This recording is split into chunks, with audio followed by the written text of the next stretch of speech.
Chew Xiang एक बार में आई। वो जैसे ही अंदर आई, उसकी दिलकश अदाओं और रहस्यमयी अंदाज ने पूरे बार के मर्दों का ध्यान अपनी ओर खींच लिया।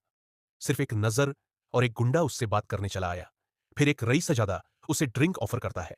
यहां तक कि जब वो सिगरेट जलाती है तो कई लोग उसके लिए लाइटर लेकर दौड़ पड़ते हैं।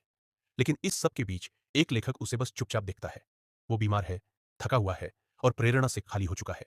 वो खुद को हीन समझता है और उसके पास जाकर बात करने की हिम्मत नहीं कर पाता। फिर एक रात उसे ऊपर से कुछ आवाजें सुनाई देती हैं। वो झांक कर देखता है, च्यू श्यांग तो उसी के ऊपर वाले फ्लैट में रहती है। अब जब वो नजदीक है तो लेखक उसका पीछा करने लगता है। एक दिन वो उसे एक पार्क तक फॉलो करता है, जहां च्यू श्यांग एक नोटबुक फेंक देती है।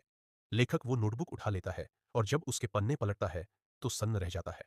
उसमें लिखा होता है कि च्यू श्यांग को बचपन से ही मौत को पहले से देखने की ताकत है और अब उसने अपनी खुद की मौत भी देख ली है।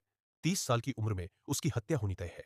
इसलिए उसने तय किया है कि मरने से पहले वो हर मर्द को अपने इशारों पर नचाएगी।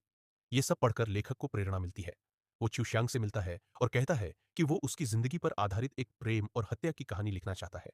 च्यू श्यांग को ये विचार पसंद आता है। अब वो हर दिन अपने साथ हुई घटनाएं लेखक को बताती है और लेखक उन्हें अपनी किताब में दर्ज करता है। अगले ही दिन वही गुंडा फिर आता है। बोलता है कि मैं तुम्हारा बिजली का मीटर ठीक करने आया हूं। लेकिन वो जानबूझकर खुद को जख्मी कर लेता है। च्यू श्यांग उसकी चाल को समझ जाती है, पर फिर भी उसका जख्म बांध देती है। गुंडा इसका फायदा उठाने की कोशिश करता है, मगर च्यू श्यांग उसे जोर का धक्का देकर पीछे कर देती है।